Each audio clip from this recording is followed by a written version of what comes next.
Good evening, everyone. Welcome to YES-UPSC, the daily news analysis. Dear friends, if you are enjoying the video, please like the video, share it, and subscribe the channel. Dear friends, the first article for the day: Supreme Court batch for the children left out of the Assam NRC. National Register of Citizens in the ಮಕ್ಕಳು ಅಸ್ಸಾಮನ ಮಕ್ಕಳು ಬಿಟ್ಟು ಹೋಗಿದ್ದಾರೆ. So ಅವ್ರ ಬಗ್ಗೆ supreme court ಒಂದು ತೀರ್ಮಾನವನ್ನು ಕೊಟ್ಟಿದೆ, ಒಂದು ವರ್ಡಿಕ್ಟ್ ಅನ್ನು ಕೊಟ್ಟಿದ್ದಾರೆ.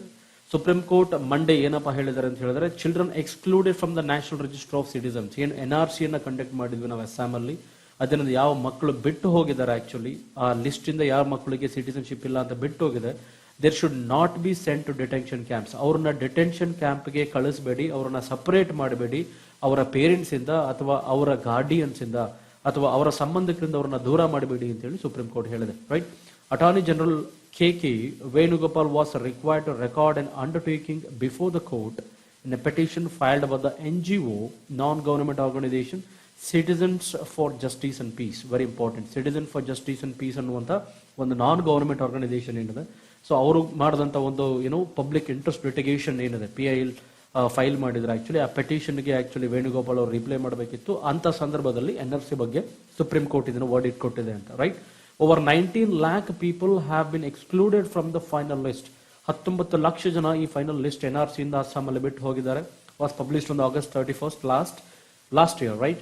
So first preparation was monitored by the Supreme Court. So Supreme Court monitor ಮಾಡಿರೋ ಪ್ರಕಾರ, ಅದು ಅಬ್ಸರ್ವ್ ಮಾಡಿರೋ ಪ್ರಕಾರ ಆಕ್ಚುಲಿ ಏನು ಲಾಸ್ಟ್ ಇಯರ್ August 31st ಅಲ್ಲಿ ಅಸ್ಸಾಂ NRC ಅನ್ನ ಡಿಕ್ಲೇರ್ ಮಾಡಿದ್ರು. ಅದರ ಪ್ರಕಾರ 19 ಲಕ್ಷ ಜನವನ್ನ ಬಿಟ್ಟು ಹೋಗಿದೆ ಆಕ್ಚುಲಿ ಈ ಲಿಸ್ಟ್ ಅಲ್ಲಿ ಅಂತ ಹೇಳುತ್ತೆ.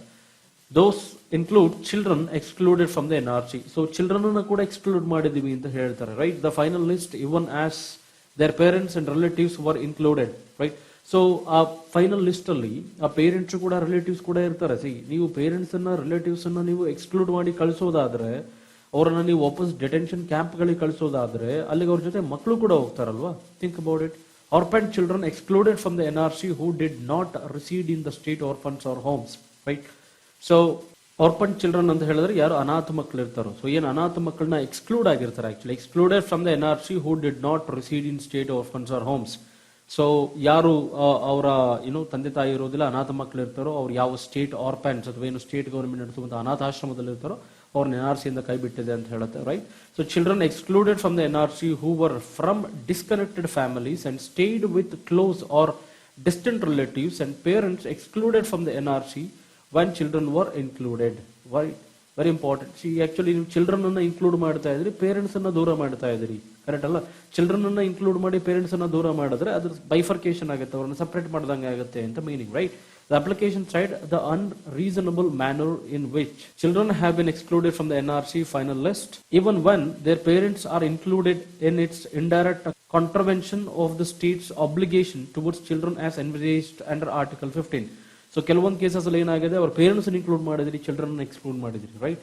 So Article 39 and Article 45 and Article 47 of the Constitution of India and the Jubilee Injustice Case or Care and Protection of the Children Act 2015. Right. So juvenile protection act ಇದೆ, ಅದರ ಪ್ರಕಾರ ಹೇಳೋದಾದ್ರೆ Article 45 and Article 47 ಪ್ರಕಾರ ಹೇಳೋದಾದ್ರೆ Article 15 Clause 3 ಅಥವಾ Article 39 Clause E and F ಪ್ರಕಾರ ಹೇಳೋದಾದ್ರೆ actually we have to give protection. State obligations ಇದೆ, ಸ್ಟೇಟ್ ಒಂದು ರೆಸ್ಪಾನ್ಸಿಬಿಲಿಟೀಸ್ ಇದೆ, ದೇ ಶುಡ್ ಬಿ ಪ್ರೊಟೆಕ್ಟೆಡ್. ಏನ್ ಚಿಲ್ಡ್ರನ್ ಇರ್ತಾರೋ ಅವ್ರನ್ನ ಪ್ರೊಟೆಕ್ಷನ್ ಮಾಡುವಂತ ರೆಸ್ಪಾನ್ಸಿಬಿಲಿಟೀಸ್ ಇದೆ. ರೈಟ್. ಸೊ ಈ ಎಲ್ಲ ಆರ್ಟಿಕಲ್ಸ್ಗಳು ಹೇಳುತ್ತದ್ರ ಬಗ್ಗೆ ಚಿಲ್ಡ್ರನ್ ಅನ್ನ ಪ್ರೊಟೆಕ್ಷನ್ ಮಾಡಬೇಕು ಅಂತ. ರೈಟ್. ಸೊ ಅವ್ರನ್ನ NRC ಲಿಸ್ಟ್ ಇಂದ ತೆಗಿಬೇಕು actually. Right. They should be given protection. ಅದಕ್ಕೆ ಸಂಬಂಧಪಟ್ಟ ಅವ್ರ ಪೇರೆಂಟ್ಸ್ ಯಾರಿದ್ದಾರೋ ಆ ಪೇರೆಂಟ್ಸ್ಗೂ ಕೂಡ ಕೊಡಬೇಕು ಅಂತ ಹೇಳಿ ಸುಪ್ರೀಂ ಕೋರ್ಟ್ ಹೇಳುತ್ತೆ. Right. Next article is 100 more watersheds to be mapped. Very important. Watershed development ಇಂಡಿಯಾದಲ್ಲಿ ಇನ್ಕ್ರೀಸ್ ಆಗಬೇಕು. ಇಲ್ಲಿ ನೀವು ನೋಡ್ತಾ ಇದ್ರಿ ಪಿಕ್ಚರ್ ಅಲ್ಲಿ ವಾಟರ್ಶೆಡ್ ಡೆವಲಪ್ಮೆಂಟ್ ಅಂದ್ರೆ ಏನು ಅಂತ. ಜೋರಾಗಿ ಮಳೆ ಬಂದಾಗ ಈ ನೀರು ಎಲ್ಲ ಸೀದಾ ಹರ್ಕೊಂಡು ಇಲ್ಲಿಗೆ ಬರುತ್ತೆ, ಫ್ಲೋ ಆಗಿ ಇಲ್ಲಿಗೆ ಬರುತ್ತೆ. ಈ ಪರ್ಟಿಕ್ಯುಲರ್ ಟ್ಯಾಂಕ್ ಏನು ಕಲ್ಯಾಣಿ ಅಂತ ಕರಿತೀವಿ, ಈ ಟ್ಯಾಂಕ್ ತುಂಬ್ತಾ ಹೋಗುತ್ತೆ ಆಕ್ಚುಲಿ. ಇದರಿಂದ ಗ್ರೌಂಡ್ ವಾಟರ್, ಒಳಗಡೆ ಇರುವಂತ ವಾಟರ್ ಕೂಡ ಡಿಸ್ಚಾರ್ಜ್ ಆಗುತ್ತೆ. ಇಲ್ಲೆಲ್ಲೋ ನಿಯರ್ ಬೈ ಬೋರ್ವೆಲ್ ಇತ್ತು ಅಂತ ಹೇಳಿದ್ರೆ, ಯಾವ್ದೊಂದು ಬೋರ್ವೆಲ್ ಇದೆ ಸರ್, ನೀರು ಪಂಪ್ ಮಾಡಿ ತೆಗಿತಾ ಇದ್ದಾರೆ ಅಂತ ಹೇಳಿದ್ರೆ ಆ ನೀರು ಪಂಪ್ ಮಾಡೋದಕ್ಕೂ ಕೂಡ ಉಪಯೋಗ ಆಗುತ್ತೆ. ಯಾಕೆ ಯಾವಾಗ ಗ್ರೌಂಡ್ ವಾಟರ್ ಡಿಸ್ಚಾರ್ಜ್ ಆಗುತ್ತೋ, ಗ್ರೌಂಡ್ ವಾಟರ್ ಅಲ್ಲಿ ವಾಟರ್ ಫಿಲ್ಅಪ್ ಆಗುತ್ತೋ, ಅಲ್ಲಿ ನಿಯರ್ ಬೈ ಇರ್ತಕ್ಕಂಥ ಬೋರ್ವೆಲ್ ಗಳೆಲ್ಲ ವರ್ಕ್ ಮಾಡೋದಕ್ಕೆ ಶುರು ಆಗುತ್ತೆ. ರೈಟ್. ಈ ರೀತಿ ವಾಟರ್ ಶೆಡ್ ಡೆವಲಪ್ಮೆಂಟ್ ಅನ್ನ ಜಾಸ್ತಿ ಮಾಡಬೇಕು ಅನ್ನೋದು ಈ ಪರ್ಟಿಕ್ಯುಲರ್ ಆರ್ಟಿಕಲ್ ಹೇಳ್ತಾ ಹೋಗುತ್ತೆ. The success of the world bank funded Sujala project, very important. Remember the Sujala project. So Sujala project ಯಾವುದಕ್ಕೆ ಸಂಬಂಧಪಟ್ಟಿದೆ? ವಾಟರ್ ಶೆಡ್ ಡೆವಲಪ್ಮೆಂಟ್ಗೆ ಸಂಬಂಧಪಟ್ಟಿದೆ, right? Under which more than 2500 water sheds var mapped and a land resource inventory atlas created. So water sheds around 2500 water sheds ಅನ್ನು create ಮಾಡಿದ್ದಾರೆ. ಮತ್ತೆ ಒಂದು land inventory, land resource ಇನ್ವೆಂಟರಿಯನ್ನ ಆ ರೀತಿಯ ಒಂದು ಅಟ್ಲಾಸ್ ಅನ್ನ ರೆಡಿ ಮಾಡಿದರೆ, ಒಂದು ಮ್ಯಾಪಿಂಗ್ ಅನ್ನ ರೆಡಿ ಮಾಡಿದರೆ ಅಂತ ಹೇಳುತ್ತೆ. It has prompted that Karnataka government to take up similar activity in 100 watersheds covering chronically drought hit areas. Chronically drought hit areas ಅಂತ ಹೇಳಿದ್ರೆ ಯಾವುದು ತುಂಬಾ ಮಳೆಗೆ ಕಡಿಮೆ ಇದೆ. ಆಕ್ಚುಲಿ ಎಲ್ಲಿ ನಮಗೆ 70 ಸೆಂಟಿಮೀಟರ್ಸ್ ಗಿಂತ ಕಡಿಮೆ ಮಳೆ ಆಗುತ್ತೋ ಅಂತ ಏರಿಯಾಗಳಲ್ಲಿ ನಾವು ಕ್ರಿಟಿಕಲಿ ಅಥವಾ ಕ್ರಾನಿಕಲಿ ಡ್ರಾಟ್ ಏರಿಯಾ ಅಂತ ಕರಿತೀವಿ. ಸೊ ಅಲ್ಲಿ 100 ವಾಟರ್ ಶೆಡ್ ಕವರಿಂಗ್ ಆಕ್ಟಿವಿಟೀಸ್ ಅನ್ನು ತಗೋಬೇಕು ಅಂತ ಹೇಳುತ್ತೆ, ರೈಟ್? ಈ particular article. Under Sujala 3, an LRI atlas was created 14 lakh hectares covering 44 taluks in 12 districts. So 12 ಡಿಸ್ಟ್ರಿಕ್ಟ್ಗಳನ್ನ 44 ತಾಲೂಕುಗಳನ್ನ ಸುಜಲಾ 3 ಪ್ರೋಗ್ರಾಮ್ ಅಲ್ಲಿ ಕವರ್ ಆಗ್ತದೆ ಅಂತ ಹೇಳುತ್ತೆ, right?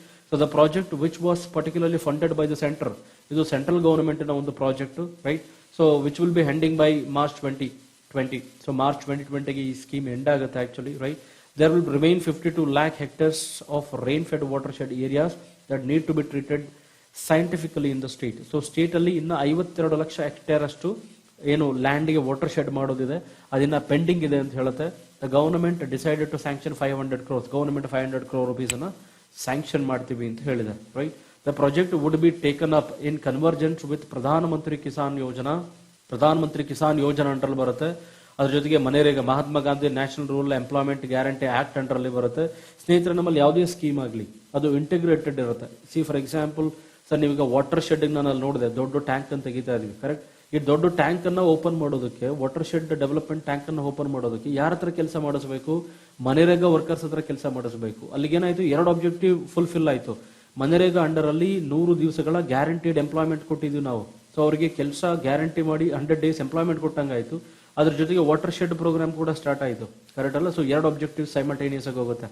The Indian Council of Agriculture Research and National Bureau of Soil Survey and Land Use Planning, the lead knowledge partner on the Sujala project. So Sujala project ಗೆ land lease use planning ಏನಿದೆ, ಅದು soil survey ಇದೆ, ಅದು agriculture research and national bureau ಏನಿದೆ, so ಎಲ್ಲವೂ ಕೂಡ ಸೇರಿ ಒಟ್ಟಿಗೆ ಸಪೋರ್ಟ್ ಮಾಡ್ತಿದೆ ಅಂತ ಹೇಳುತ್ತೆ.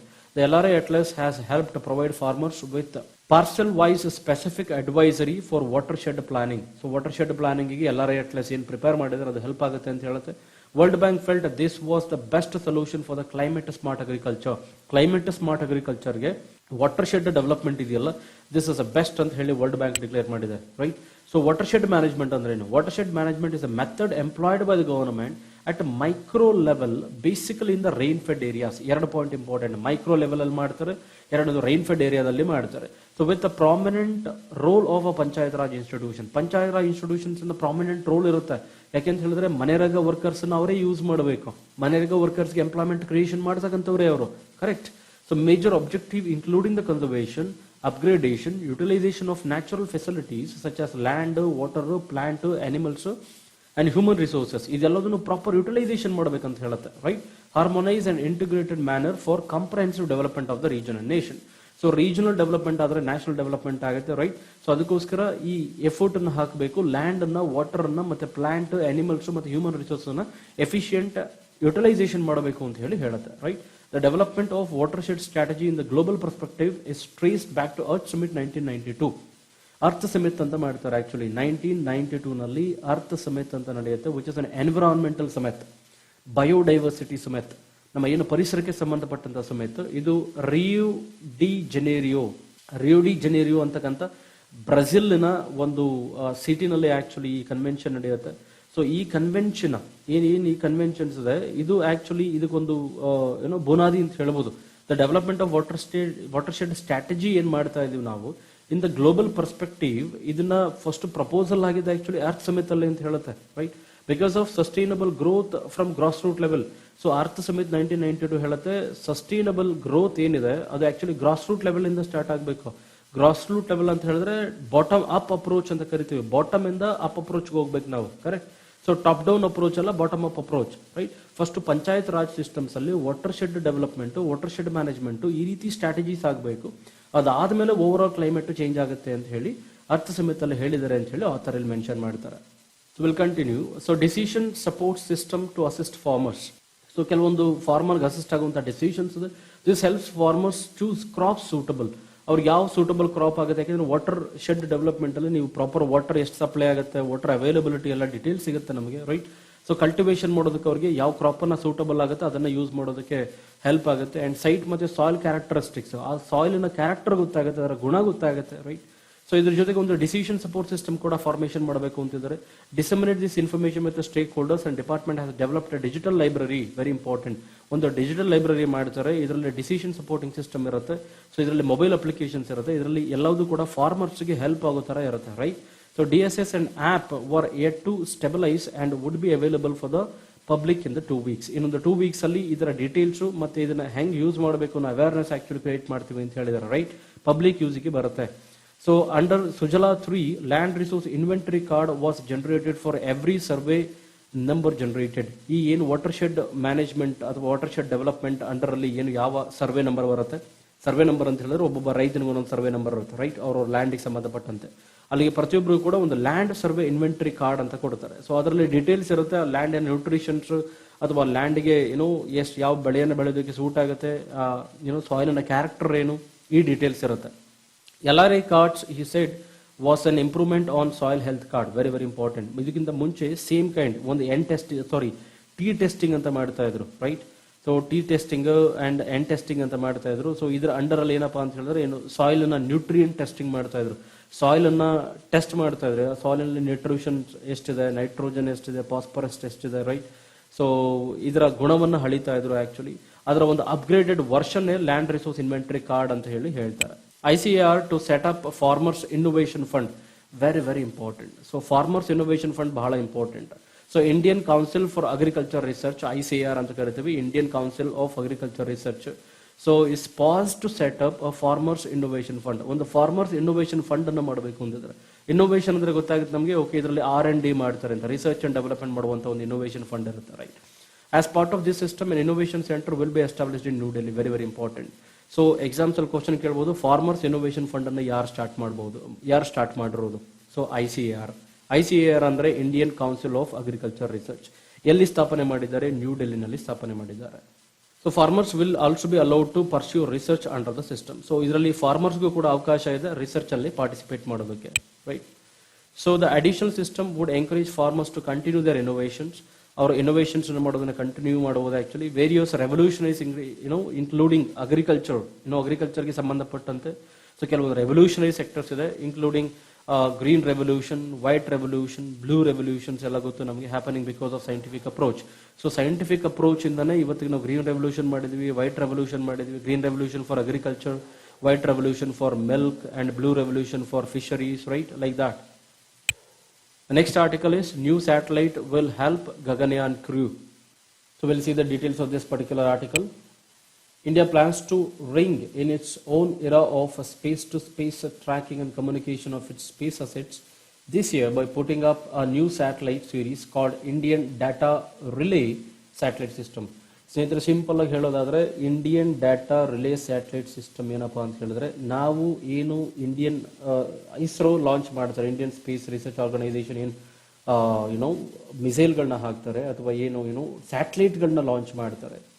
ಈ ಸ್ಯಾಟಲೈಟ್ ಲಾಂಚ್ ಮಾಡೋದನ್ನ ಮಾನಿಟರ್ ಮಾಡೋದಕ್ಕೆ ಒಂದು ಸ್ಕೀಮ್ ಇದೆ. ಆಕ್ಚುಲಿ ನಮಗೊಂದು ಸ್ಯಾಟಲೈಟ್ ಇದೆ sir, we have A particular satellite which monitors other satellites. Sir ನಾವು ಬೇರೆ ಯಾವುದೋ ಕಾಟೋಸ್ಯಾಟ್ ಹಾಕಿದೀವಿ, ಡಿಫ್ರೆಂಟ್ ಸ್ಯಾಟಲೈಟ್ಸ್ ಹಾಕಿದೀವಿ, ಲೋವರ್ ಅರ್ತ್ ಆರ್ಬಿಟ್ ಸ್ಯಾಟಲೈಟ್ ಹಾಕಿದೀವಿ, ಲಿಯೋ ಸ್ಯಾಟಲೈಟ್ಸ್ ಹಾಕಿದೀವಿ. ಈ ಸ್ಯಾಟಲೈಟ್ಗಳನ್ನ ಅಬ್ಸರ್ವ್ ಮಾಡ್ತಕ್ಕಂಥದ್ದು ಇನ್ನೊಂದು ಸ್ಯಾಟಲೈಟ್ ಇರುತ್ತೆ, ಅದನ್ನೇ ನಾವು Indian data relay satellite system ಅಂತ ಕರೀತೀವಿ, right. So the IDRSS is plan to track and be constantly in touch with Indian satellites, very important. So that will be continuously in touch with Indian satellite. ಬೇರೆ satellite ಜೊತೆಗೆ ಇದು touch ಅಲ್ಲಿ ಇರುತ್ತೆ ಅಂತ ಅರ್ಥ. So IDRSS ನೆನ್ಪಿಟ್ಕೊಳ್ಳಿ, right. So in particular those in lower earth orbit, ಏನು LEO ಅಂತ ಕರೆದು ಲೋವರ್ ಅರ್ತ್ ಆರ್ಬಿಟಲ್ ಯಾವ್ದಿರುತ್ತೋ ಅದು, right, which have limited coverage of earth, ಯಾವುದಕ್ಕೆ ಅರ್ತ್ ಕವರೇಜ್ ಲಿಮಿಟೆಡ್ ಇರುತ್ತೋ ಸೊ ಅದನ್ನ ಮಾನಿಟರ್ ಮಾಡ್ತಕ್ಕಂಥ ಕೆಲಸ ಮಾಡುತ್ತದೆ ಆಕ್ಚುಲಿ, ರೈಟ್. ಅದನ್ನ ಟ್ರ್ಯಾಕ್ ಮಾಡ್ತಕ್ಕಂಥದ್ದು, ರೈಟ್, ಕನ್ಸಿಸ್ಟೆಂಟ್ಲಿ ಅದ್ರ ಜೊತೆಗೆ ಟಚ್ ಅಲ್ಲಿ ಇರ್ತಕ್ಕಂಥ ಕೆಲಸ ಮಾಡುತ್ತೆ, right. It will also be useful in monitoring launches according to K Sivan, ISRO's chairman, right. The first beneficiary would be, ಇದರ ಮೊದಲ ಬೆನಿಫಿಷರಿ ಯಾರಪ್ಪ ಅಂತ ಹೇಳಿದ್ರೆ Gaganyaan mission of 2020. So Gaganyaan mission 2020 ಏನಿದೆ ಅದರ ಪೂರ್ತಿ ಸಹಾಯಕ್ಕೆ ಬರುತ್ತೆ. ಅದನ್ನ ಮಾನಿಟರ್ ಮಾಡೋದಕ್ಕೆ ಬರುತ್ತೆ, ಅದ್ರ ಜೊತೆ ಟಚ್ ಅಲ್ಲಿ ಇರೋದಕ್ಕೆ ಬರುತ್ತೆ. ಸೊ ವರ್ಕ್ ಇನಿಷಿಯೇಟಿವ್ ಏನಪ್ಪಾ ಅಂತ ಹೇಳಿದ್ರೆ DRSS satellite plan initially has been begin. ಇದರ ಇನಿಷಿಯೇಷನ್ ಆಲ್ರೆಡಿ ಸ್ಟಾರ್ಟ್ ಆಗಿದೆ. ಅದರ first will be scent towards the end of 2020. So the first of them will be sent towards the end of the 2020. 2020 ವೇಳೆಗೆ ಅದರ ಮೊದಲ launch ಅನ್ನು ಮಾಡ್ತೀವಿ, right. So we'll proceed to the pre-Gaganyaan experimental unmanned space flight which will have a humanoid dummy. ಏನು ಹ್ಯುಮನಾಯ್ಡ್ ಡಮ್ಮಿಯನ್ನ actually ಮೊದಲ ಬಾರಿಗೆ ನಾವು ಕಳಿಸ್ತೀವಿ, ಅದನ್ನ ಕೂಡ ಇದು ಮಾನಿಟರ್ ಮಾಡುತ್ತೆ ಅಂತ ಹೇಳ್ತಾರೆ. ಸೊ ಸೆಕೆಂಡ್ ವಿಲ್ ಬಿ 2021 ಅಲ್ಲಿ ಇದರ ಸೆಕೆಂಡ್ ಇದನ್ನ ಲಾಂಚ್ ಮಾಡ್ತಾರೆ, ರೈಟ್. ಇದರ ಸೆಕೆಂಡ್ ಫೇಸ್ ಅನ್ನ ಲಾಂಚ್ ಮಾಡ್ತಾರೆ. The two will offer near total tracking, sending and receiving of information from the crew 24/7. So ಏನು ಕ್ರೂಗಳಿಂದ ಏನು ಅಲ್ಲಿ ಹೋಗಿರ್ತಾರೋ, ಯಾರು ಗಗನಯಾನ್ ಹೋಗಿರ್ತಾರೋ ಅವರ 24/7 ಮಾನಿಟರಿಂಗ್ ಅನ್ನು ಮಾಡೋದಕ್ಕೆ ಸಹಾಯ ಆಗುತ್ತೆ, right. Older space major such as US and Russia ಇದು 1970-80s ಅಲ್ಲೇ ಮಾಡಿದ್ರು, ರೈಟ್. ಸೊ ಈ IDRSS ಅನ್ನು ನಾವು GSLV ಲಾಂಚರ್ ಇಂದ 36,000 ಕಿಲೋಮೀಟರ್ ಇಂದ ಆಚೆಗೆ ಇದನ್ನ ಲಾಂಚ್ ಮಾಡೋರಿದೀವಿ, ಅಷ್ಟು ಮೇಲೆ ಲಾಂಚ್ ಮಾಡೋರಿದೀವಿ ಅಂತ ಅರ್ಥ. 36,000 ಕಿಲೋಮೀಟರ್ಗಿಂತ ಹಿಂದೆ ಸ್ಪೇಸ್ ಅಲ್ಲಿ ಲಾಂಚ್ ಮಾಡೋರಿದೀವಿ ಅಂತ ಅರ್ಥ, right. So PSLV GSLV LEO ಅಂದ್ರೆ ಏನು, ಅದರ ಬೇಸಿಕ್ ಇನ್ಫಾರ್ಮೇಶನ್ಸ್ ಇದೆ ಅಲ್ಲಿ. Polar satellite launch vehicle was developed to launch low earth orbit satellites. So PSLV ಅನ್ನ low earth orbit satellites launch ಮಾಡೋದಕ್ಕೆ ನಾವು ಬಳಸ್ತೀವಿ, right. And sun synchronous orbits, right. So sun synchronous orbit ಅಂತ ಹೇಳಿದ್ರೆ ಇದನ್ನ ನಾವು SSO ಅಂತಾನು ಕೂಡ ಕರಿತೀವಿ. SSO ಆರ್ಬಿಟ್ ಅಂತ ಹೇಳಿದ್ರೆ ಏನು ಸೂರ್ಯನ ಟೈಮಿಂಗ್ ಇರುತ್ತೆ, 12 o'clock ಅಂದ್ರೆ 12 o'clock timing, early morning 6 o'clock ಅಂದ್ರೆ 6 o'clock, ಈ ರೀತಿ ಸೂರ್ಯನ ಟೈಮಿಂಗ್ಸ್ ನ ಆಧಾರದ ಮೇಲೆ ಅಥವಾ ಸೂರ್ಯನ ಒಂದು ಪರಿಭ್ರಮಣೆ ಅಥವಾ ಅವನ ಒಂದು ಟೈಮಿಂಗ್ ಇರುತ್ತೆ, ಆ ಟೈಮಿಂಗ್ ನ ಆಧಾರದ ಮೇಲೆ ಆಕ್ಚುಲಿ ಈ ಸ್ಯಾಟಲೈಟ್ ವರ್ಕ್ ಆಗುತ್ತೆ, ರೈಟ್. ಸೊ ಫಾರ್ ಎಕ್ಸಾಂಪಲ್ ಈಗ ಹೇಳೋದಾದ್ರೆ in which the satellite passes over any given point of the plants surface at a same time mean solar time. ಏನು ಸೇಮ್ ಮೀನ್ ಸೋಲಾರ್ ಟೈಮ್ ಇರುತ್ತೋ ಅದರ ಜೊತೆಗೆ ಆಕ್ಚುಲಿ ಸ್ಯಾಟಲೈಟ್ ಮೂವ್ ಆಗ್ತಾ ಹೋಗುತ್ತೆ, right. So ಆ ರೀತಿ ಸ್ಯಾಟಲೈಟ್ ಲಾಂಚ್ ಮಾಡೋದಕ್ಕೆ PSLV ಯೂಸ್ ಮಾಡ್ತಾರೆ. ಅದ್ರ ಜೊತೆಗೆ GSLV geosynchronous satellite launch vehicle was develop to launch the heavier INSAT class. So heavy satellites ಇರುತ್ತೆ, ತುಂಬಾ ಹೆವಿ ವೈಟ್ ಇರುತ್ತೆ, ಮೋರ್ ದೆನ್ 1000 tons 2000 ಅಷ್ಟು ರೇಂಜ್ ಇರುವಂತಹ ಟನ್ಸ್ ಅಷ್ಟು ಸ್ಯಾಟಲೈಟ್ಸ್ ಲಾಂಚ್ ಮಾಡುವಾಗ GSLV ಅನ್ನು ಯುಟಿಲೈಸ್ ಮಾಡ್ತೀವಿ. Low Earth orbit is an Earth-centered orbit with an altitude of 2,000 kilometers or less. ಯಾವುದು 2,000 ಕಿಲೋಮೀಟರ್ ಅಥವಾ ಅದಕ್ಕಿಂತ ಕಡಿಮೆ ಇರುತ್ತೋ ಸೊ ಅದಕ್ಕೆ ನಾವು ಲಿಯೋವನ್ನ ಯೂಸ್ ಮಾಡ್ತೀವಿ actually, right. Low earth orbit ಅನ್ನು ಯೂಸ್ ಮಾಡ್ತೀವಿ. So that's it for this basic details. Next is stressed urban cooperative banks to face PCA like curbs. PCA ಅಂತ ಹೇಳಿದ್ರೆ ಪ್ರಾಂಪ್ಟ್ ಕರೆಕ್ಟಿವ್ ಆಕ್ಷನ್ ಅಂತ ಹೇಳಿ ಅರ್ಥ. So reserve bank of India actually urban cooperative banks ಏನಿದೆ UCBs ಅವ್ರಿಗೆ prompt corrective action under ಅಲ್ಲಿ ಬರ್ತೀರಿ ನೀವು. ಯಾಕೆ ಅಂತ ಹೇಳಿದ್ರೆ ನಾನ್ ಪರ್ಫಾರ್ಮಿಂಗ್ ಅಸೆಟ್ಸ್ ಏನ್ ನಿಮ್ದು NPA ಇದೆ, ನಾನ್ ಪರ್ಫಾರ್ಮಿಂಗ್ ಅಸೆಟ್ಸ್. ಸೊ ನಾನ್ ಪರ್ಫಾರ್ಮಿಂಗ್ ಅಸೆಟ್ಸ್ ಅಂದ್ರೆ ಏನು ಅಂತ ಪ್ರೀವಿಯಸ್ ವಿಡಿಯೋಸ್ ಗಳಲ್ಲಿ ಹೇಳಿದ್ದೀನಿ, ಯಾರು ನೋಡಿಲ್ಲ ಅದನ್ನ please watch. So non performing assets ಅಂತ ಹೇಳಿದ್ರೆ they are the bad loans of the banks. So ಯಾರು ಲೋನ್ ಅನ್ನು ತಗೊಂಡಿದ್ದಾರೆ ಬಟ್ ಬ್ಯಾಂಕಿಗೆ 90 ದಿವಸಗಳಾದ್ರೂ ಇಂಟ್ರೆಸ್ಟ್ ಅನ್ನು ಕಟ್ಟಿಲ್ಲ, ಪ್ರಿನ್ಸಿಪಲ್ ಅಮೌಂಟ್ ಅನ್ನು ಕಟ್ಟಿಲ್ಲ, ಆ ರೀತಿಯ ಲೋನ್ ಅನ್ನ ನಾನ್ ಪರ್ಫಾರ್ಮಿಂಗ್ ಅಸೆಟ್ ಅಂತ ಕರಿತೀವಿ. ಸೊ ಈ ರೀತಿ ಏನು UCB ಬ್ಯಾಂಕ್ ಅಲ್ಲಿ 6% ಹೆಚ್ಚು ನಾನ್ ಪರ್ಫಾರ್ಮಿಂಗ್ ಅಸೆಟ್ಸ್ ಆಗಿದೆ, ರೈಟ್. ಅಂಡ್ ಅವರ ಕ್ಯಾಪಿಟಲ್ ಅಡಿಕ್ವೆಸಿ ರೇಷಿಯೋ 9% ಕಡಿಮೆ ಇದೆ. ಕ್ಯಾಪಿಟಲ್ ಅಡಿಕ್ವೆಸಿ ರೇಷಿಯೋ ಅಂತ ಹೇಳಿದ್ರೆ ಮಿನಿಮಮ್ ರಿಸರ್ವ್ಸ್ ಅಂತ ಹೇಳಬೇಕು ಅವರು, ಆ ಮಿನಿಮಮ್ ರಿಸರ್ವ್ಸ್ 9% ಕಡಿಮೆ ಆಗಿದೆ. ಆ ರೀತಿ ಬ್ಯಾಂಕ್ಗಳನ್ನ ಪ್ರಾಂಪ್ಟ್ ಕರೆಕ್ಟಿವ್ ಆಕ್ಷನ್ಗೆ ಆಕ್ಚುಲಿ RBI ಹಾಕುತ್ತೆ. ಪ್ರಾಂಪ್ಟ್ ಕರೆಕ್ಟಿವ್ ಆಕ್ಷನ್ ಅಂತ ಹೇಳಿದ್ರೆ PCA ನಾರ್ಮ್ಸ್ ಅಂತ ಕರಿತೀವಿ. ಈ PCA ನಾರ್ಮ್ಸ್ ಅಲ್ಲಿ 3 ಬಕೆಟ್ಸ್ ಇರುತ್ತೆ. ಬಕೆಟ್ 1 ಅಲ್ಲಿ poor performance of the particular bank, ಒಂದು ಪೋರ್ ಕ್ಯಾಟಗರಿ ಅಂತ ಇರುತ್ತೆ, ಇನ್ನೊಂದು ವ್ಯಾರಿ ಪೋರ್ ಕ್ಯಾಟಗರಿ ಅಂತ ಇರುತ್ತೆ, ಇನ್ನೊಂದು ಡೇಂಜರಸ್ ಕ್ಯಾಟಗರಿ ಅಂತ ಇರುತ್ತೆ. ಸೊ ಇಲ್ಲಿ ಪೋರ್ ಕ್ಯಾಟಗರಿ ಅಂತ ಹೇಳಿದ್ರೆ ಇಲ್ಲಿ ಮೊದಲನೇದು ಅವ್ರಿಗೆ ಸ್ವಲ್ಪ ಗೈಡೆನ್ಸ್ ಕೊಡ್ತಾರೆ, ಅಲ್ಲಿರೋರಿಗೆ ಸ್ವಲ್ಪ ವಾರ್ನಿಂಗ್ ಮಾಡ್ತಾರೆ, ರೈಟ್. ಮೊದಲನೇ ಆಕ್ಷನ್ಸ್ ಅಲ್ಲಿ ಈಗ ಫಾರ್ ಎಕ್ಸಾಂಪಲ್ ಯಾವುದೋ ಒಂದು particular bank NPA around 5 to 6% ಇದೆ, ಮೊದಲನೇ ಹಂತದಲ್ಲಿದೆ. ಸೊ ಮೊದಲನೇ ಪ್ರಾಬ್ಲಮ್ ಅಲ್ಲಿ ಇದ್ರೆ ಅವ್ರಿಗೆ ಫಸ್ಟ್ ಗೈಡೆನ್ಸ್ ಕೊಡ್ತಕ್ಕಂಥದ್ದು, ಅಲ್ಲಿರೋ CEOಗಳಿಗೆ ಗೈಡೆನ್ಸ್ ಕೊಡ್ತಕ್ಕಂಥದ್ದು, ಈ ರೀತಿಯ ಒಂದು ಆಕ್ಷನ್ ಅನ್ನು ಶುರು ಮಾಡ್ತಾರೆ. ಸೊ ಎರಡನೇ ಹಂತದಲ್ಲಿ ಏನಾಗುತ್ತೆ ಅಂತ ಹೇಳಿದ್ರೆ ಅಲ್ಲಿರುವಂತ ಡೈರೆಕ್ಟರ್ಸ್ ಅಥವಾ ಅಲ್ಲಿರುವಂತ ಯಾರು ಇಂಪಾರ್ಟೆಂಟ್ ಪರ್ಸನಾಲಿಟಿ CEOs ಇರ್ತಾರೋ, ಅದರ ಚೇರ್ಮನ್ಸ್ ಇರ್ತಾರೋ, ಅವರ ಸ್ಯಾಲರಿಯನ್ನು ತೆಗಿತಕ್ಕಂಥದ್ದು, ಅವ್ರನ್ನ ರಿಪ್ಲೇಸ್ ಮಾಡ್ತಕ್ಕಂಥದ್ದು, ಈ ರೀತಿ ಸ್ಟ್ರಿಕ್ಟ್ ಮೆಷರ್ ಅನ್ನು ತಗೊಳ್ಳುವಂತ ಚಾನ್ಸಸ್ ಇರುತ್ತೆ. ಮೂರನೇ ಇದರಲ್ಲಿ whether the go for merging of the banks, ಒಂದು ಆ ಬ್ಯಾಂಕ್ ಅನ್ನ ಶಟ್ ಡೌನ್ ಮಾಡ್ತಾರೆ ಅಥವಾ ಬ್ಯಾಂಕ್ ಅನ್ನ ಇನ್ನೊಂದು ಬ್ಯಾಂಕ್ ಜೊತೆ ಮರ್ಜ್ ಮಾಡ್ತಾರೆ, ರೈಟ್. ಈ ರೀತಿ ಯಾವ ಬ್ಯಾಂಕ್ಗಳು ಪ್ರಾಪರ್ ನಾರ್ಮ್ಸ್ ಅನ್ನ ಫಾಲೋ ಮಾಡೋದಿಲ್ವೋ, ಯಾವುದು ಮಿನಿಮಮ್ ಲೆವರೇಜ್ ಇರಬೇಕು. ಲೆವರೇಜ್ ಅಂತ ಹೇಳಿದ್ರೆ ಇನ್ವೆಸ್ಟ್ಮೆಂಟ್ ರೇಷಿಯೋ ಕರೆಕ್ಟ್ ಆಗಿರಬೇಕು, ಅಸೆಟ್ ಕ್ರಿಯೇಷನ್ ಮೇಲೆ ಇನ್ವೆಸ್ಟ್ಮೆಂಟ್ ಇರಬೇಕು, ರೈಟ್. ಪ್ರಾಫಿಟಬಿಲಿಟಿ ಚೆನ್ನಾಗಿರಬೇಕು, ಕ್ಯಾಪಿಟಲ್ ಅಡಿಕ್ವಿಸಿ ರೇಷಿಯೋ ಚೆನ್ನಾಗಿ ಮೇಂಟೈನ್ ಮಾಡ್ತಿರ್ಬೇಕು. ಮತ್ತೆ ಬ್ಯಾಸಲ್ ನಾಮ್ಸ್ನ CRAR ಏನಿದೆ, capital to risk weighted asset ratio, ಅದನ್ನ ಕರೆಕ್ಟಾಗಿ ಬ್ಯಾಲೆನ್ಸ್ ಮಾಡಬೇಕು. ನಾನ್ ಪರ್ಫಾರ್ಮಿಂಗ್ ಅಸೆಟ್ಸ್ ಕರೆಕ್ಟಾಗಿ ಬ್ಯಾಲೆನ್ಸ್ ಮಾಡಬೇಕು. ನಾನ್ ಪರ್ಫಾರ್ಮಿಂಗ್ ಅಸೆಟ್ ಜಾಸ್ತಿ ಇದ್ರೆ ಸೊ ಇದರಲ್ಲಿ ಏನೇ ಪ್ರಾಬ್ಲಮ್ಸ್ ಆದ್ರೂ ಕೂಡ ಅದು ಪ್ರಾಂಪ್ಟ್ ಕರೆಕ್ಟಿವ್ ಆಕ್ಷನ್ ಬರುತ್ತೆ. ಸೊ ಪ್ರಾಂಪ್ಟ್ ಕರೆಕ್ಟಿವ್ ಆಕ್ಷನ್ ಅನ್ನೋ ಕಾನ್ಸೆಪ್ಟ್ ಅನ್ನು ಸ್ಟಾರ್ಟ್ ಮಾಡಿದ್ದು Urjit Patel, actually former RBI governor. So ಅವ್ರ ಪ್ರಕಾರ ಈ 3 ಬಕೆಟ್ಗಳಿರುತ್ತೆ: poor bank, very poor bank and dangerous bank ಅಂತ ಹೇಳಿ, right. So next, so the RBI said actions such as imposition of all inclusive directions under the Article 35A of the Banking Regulation Act 1949 apply ಆಗುತ್ತೆ ಅಂತ ಹೇಳ್ತಾರೆ. And it is show causes notice, actually ಏನು ಅದಕ್ಕೆ ಸಂಬಂಧಪಟ್ಟಂತ notice ಅನ್ನು issue ಮಾಡ್ತಾರೆ ಅಂತ ಹೇಳ್ತಾರೆ, ರೈಟ್. ಇದರಿಂದ ಬ್ಯಾಂಕಿಂಗ್ ಲೈಸೆನ್ಸ್ ಏನಿದೆ ಅವ್ರದ್ದು ಅದನ್ನ ಬ್ಯಾಂಕಿಂಗ್ ಲೈಸೆನ್ಸ್ ಅನ್ನ ತೆಗೆಯುವಂತ ಚಾನ್ಸಸ್ ಇರುತ್ತೆ, ಪರ್ಟಿಕ್ಯುಲರ್ UCB ಬ್ಯಾಂಕಿಗೆ, ರೈಟ್. ಈ ರೀತಿ ಆಕ್ಷನ್ ತಗೊಳ್ಳೋದಕ್ಕೆ PNC ಬ್ಯಾಂಕಿನ ಹಗರಣ ಏನಾಯ್ತು, ಅಥವಾ ಏನು PNC ಬ್ಯಾಂಕ್ ಏನು ಕೊಲಾಪ್ಸ್ ಆಯ್ತು, ಅದು ಒಂದು ರೀಸನ್ ಅಂತ ಹೇಳಿ ಹೇಳ್ತಾರೆ, ರೈಟ್. ಸೊ PCA ನಾರ್ಮ್ಸ್ ನಾವೆಲ್ಲ ಹೇಳಿದಾಗ ವೀಕ್ ಫೈನಾನ್ಷಿಯಲ್ ಮೆಟ್ರಿಕ್ಸ್ ಯಾವ್ದಿರುತ್ತೋ ಆ ಬ್ಯಾಂಕ್ಗಳು RBI ತಗೊಳ್ಳುವಂತ ಒಂದು ಆಕ್ಷನ್. ಇದರಲ್ಲಿ 3 ಇಂಪಾರ್ಟೆಂಟ್ ಪ್ಯಾರಾಮೀಟರ್ಸ್ ಅನ್ನ ಫಾಲೋ ಮಾಡ್ತಾರೆ: capital ratios, asset quality and profitability. ಅದೆಲ್ಲ ಚೆನ್ನಾಗಿತ್ತು ಅಂತ ಹೇಳಿದ್ರೆ ಏನೂ ಪ್ರಾಬ್ಲಮ್ ಇಲ್ಲ ಅಂದ್ರೆ ಪ್ರಾಬ್ಲಮ್ಸ್ ಆಗುತ್ತೆ. So next case is next important article is the case for including Tulu in the 8th schedule as a language. So ಇವತ್ತಿಗೆ ತುಳು ಒಂದು ಅಫಿಷಿಯಲ್ ಲ್ಯಾಂಗ್ವೇಜ್ ಕನ್ಸಿಡರ್ ಮಾಡಿಲ್ಲ ಆಕ್ಚುಲಿ. ಸೊ ಈ ಆರ್ಟಿಕಲ್ ಹೇಳುತ್ತೆ ತುಳು ಏನು ಮೆಜಾರಿಟಿ ಸ್ಪೀಕಿಂಗ್ ಪೀಪಲ್ ಇದಾರೆ ಆಕ್ಚುಲಿ, ಏನು ಕರ್ನಾಟಕದ ನಾವು ರೀಜನ್ಸ್, ಮಂಗಳೂರು ರೀಜನ್ಸ್ ಅಲ್ಲಿ ನೋಡ್ತೀವಿ, ರೈಟ್. ಸೊ ಅದು ಬಿಟ್ಟರೆ ಕಾಸರಗೋಡು, ಕೇರಳ ರೀಜನ್ಸ್ ಅಲ್ಲಿ ನೋಡ್ತೀವಿ. ಈ ತುಳುವನ್ನ ಮೆಜಾರಿಟಿ ಪೀಪಲ್ ಮಾತಾಡ್ತಾರೆ, ಅರೌಂಡ್ ಒಂದು 18 ಲಕ್ಷಕ್ಕಿಂತ ಹೆಚ್ಚು ಜನ ಮಾತಾಡ್ತಾರೆ. ಇದನ್ನ ಅಫಿಷಿಯಲ್ ಲ್ಯಾಂಗ್ವೇಜ್ ಅಂತ ಹೇಳಿ ರೆಕಗ್ನೈಸ್ ಮಾಡಿಲ್ಲ. ಅದು ರೆಕಗ್ನೈಸ್ ಮಾಡಿಲ್ಲ ಅನ್ನೋದ್ರಿಂದ ತುಂಬಾ ಪ್ರಾಬ್ಲಮ್ಸ್ ಇದೆ ಆಕ್ಚುಲಿ. ತುಳು ಒಂದು ಲ್ಯಾಂಗ್ವೇಜ್ ಆಗಿ ಆಕ್ಚುಲಿ ಡಿಕ್ಲೈನ್ ಆಗ್ತಿದೆ, ಇದರಿಂದ ಪ್ರಾಬ್ಲಮ್ಸ್ ಆಗುತ್ತೆ, ರೈಟ್. ಇದಕ್ಕೆ ಸಂಬಂಧಪಟ್ಟಂತೆ ಒಂದು ಆರ್ಟಿಕಲ್ಸ್ ಅನ್ನ ಬರೆದಿದ್ದಾರೆ, will see, right. So official language ಪ್ರಕಾರ ಅದಕ್ಕೆ ಏನು ಸ್ಟೇಟಸ್ ಸಿಗುತ್ತೆ, ಸ್ಟೇಟಸ್ ಸಿಕ್ಕರೆ ಏನು ಅಡ್ವಾಂಟೇಜಸ್ ಇದೆ, will see everything. According to the 2001 census, India has 30 languages that are spoken by more than 1 million people each. So million ಪೀಪಲ್ಗಿಂತ ಹೆಚ್ಚು ಭಾಷೆಯನ್ನು ಮಾತಾಡುವಂಥ 30 ಲ್ಯಾಂಗ್ವೇಜ್ಗಳಿದೆ 2001ರ ಸೆನ್ಸಸ್ ಪ್ರಕಾರ, right. Addition it has 122 languages that are spoken by least 10,000 people each. So 10,000 ಜನರು ಮಾತಾಡುವಂಥ 122 ಲ್ಯಾಂಗ್ವೇಜ್ಗಳಿದ್ದಾವೆ. ಅಂಡ್ ಟೋಟಲ್ 1599 ಲ್ಯಾಂಗ್ವೇಜ್ಗಳಿದ್ದಾವೆ, right. So which are most of are dialects, right. So there are restrictions to specific regions and many of them are on the verge of extinction. ಕೆಲವೊಂದು ಬಹಳ ಕ್ಷೀಣತೆಯಲ್ಲಿದ್ದಾವೆ, ಅಂದ್ರೆ ಇನ್ನೇನು ಮುಂದೆ ಸ್ವಲ್ಪ ದಿವಸಗಳಾದ್ರೆ ಅದೆಲ್ಲ ಹೊಟ್ಟೋಗ್ಬಿಡುತ್ತೆ, ಲ್ಯಾಂಗ್ವೇಜಸ್ ಇರೋದಿಲ್ಲ, right. India must accommodate this plethora of language in its cultural discourse and administrative apparatus, right.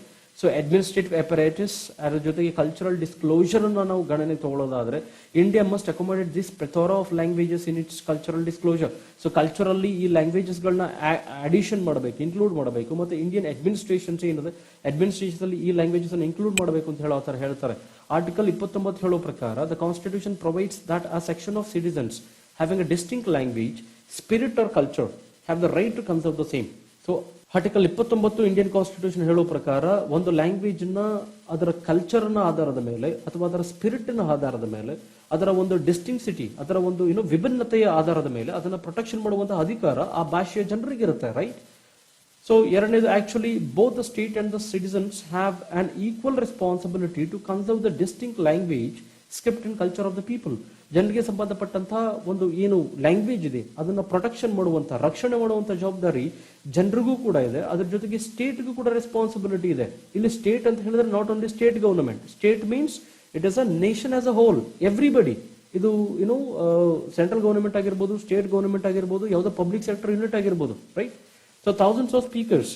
ಇದನ್ನ among the legislation of the languages in India, constitution has 22 blue aid languages. Blue aid languages ಅಂತ ಹೇಳಿದ್ರೆ which are recognized by the Indian Constitution. 22 languages ಇದೆ. They are protected in schedule 8 of the Indian constitution.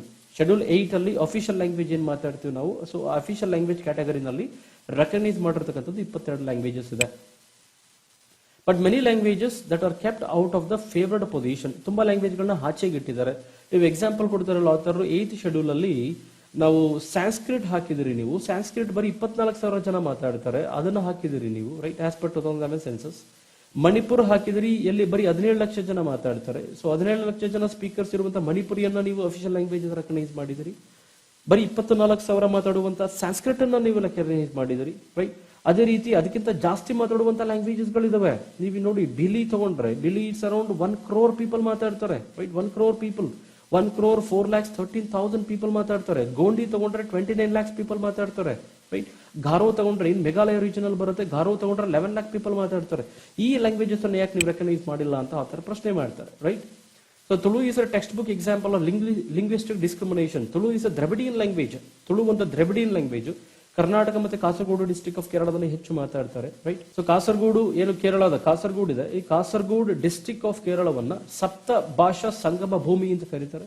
ಆ ಸಪ್ತ ಭಾಷಾ ಸಂಗಮ ಭೂಮಿಯಲ್ಲಿ ತುಳು ಕೂಡ ಒಂದು, right. So ತುಳುವನ್ನ 18,46,427 ಜನ ನೇಟಿವ್ ಪೀಪಲ್ ಇದನ್ನ ಮಾತಾಡ್ತಾರೆ actually, Karnataka as well as in Kerala. Tulu speaking people are large in numbers than the speakers of Manipur and Sanskrit.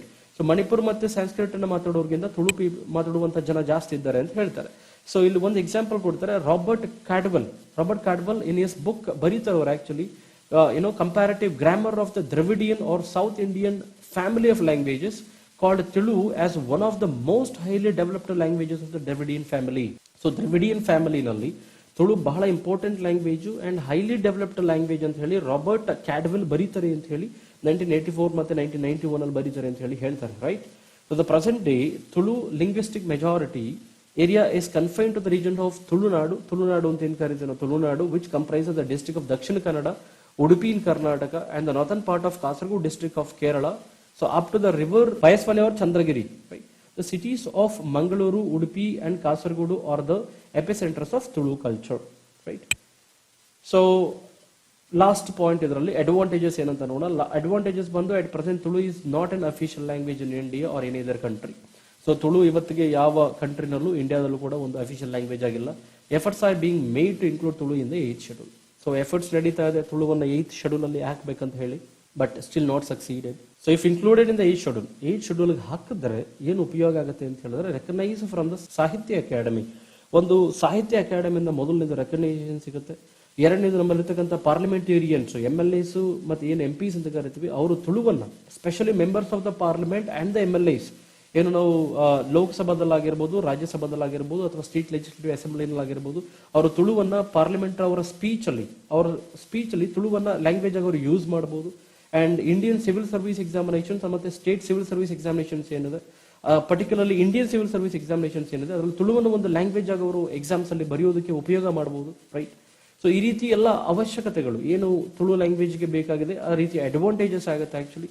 So Tulu language ಅನ್ನ ರೆಕಗ್ನೈಸ್ ಮಾಡೋದ್ರಿಂದ ಅಫಿಷಿಯಲ್ ಲ್ಯಾಂಗ್ವೇಜ್ ಅಂತ ಹೇಳಿ ಸಿವಿಲ್ ಸರ್ವಿಸಸ್ ಅಲ್ಲಿ ಅದನ್ನ ಎಕ್ಸಾಮಿನೇಷನ್ಸ್ ಅಲ್ಲಿ competitive examinations like civil services ಅಲ್ಲಿ ಇದನ್ನು ಉಪಯೋಗ ಮಾಡಬಹುದು, ರೈಟ್. ಈಗ ನಾವು ಹೆಂಗ್ ಕನ್ನಡ ಬರಿತೀವಿ ಒಂದು ಲ್ಯಾಂಗ್ವೇಜ್, ಈಗ ನಾನು UPSC ಎಕ್ಸಾಮಿನೇಷನ್ ತಗೊಂಡ್ರೆ ಕನ್ನಡದಲ್ಲಿ ಕೂಡ ಬರಿಬಹುದು ಆನ್ಸರ್ಸ್ ಅನ್ನ, ರೈಟ್. ಇಲ್ಲ ತಮಿಳಲ್ಲಿ ಬರಿಬಹುದು, ತೆಲುಗುನಲ್ಲಿ ಬರಿಬಹುದು, ಉರ್ದುನಲ್ಲಿ ಬರಿಬಹುದು, ಹಿಂದಿನಲ್ಲಿ ಬರಿಬಹುದು, ಅದೇ ರೀತಿ ತುಳುನಲ್ಲಿ ಕೂಡ ಬರಿಬಹುದು ಅಂತ ಹೇಳ್ತಾರೆ, right. So like that there are plenty of advantages of recognizing Tulu as a 8th schedule language in Indian Constitution anta ಹೇಳ್ತಾರೆ, right. That's it for the day friends. So thank you so much for watching the video.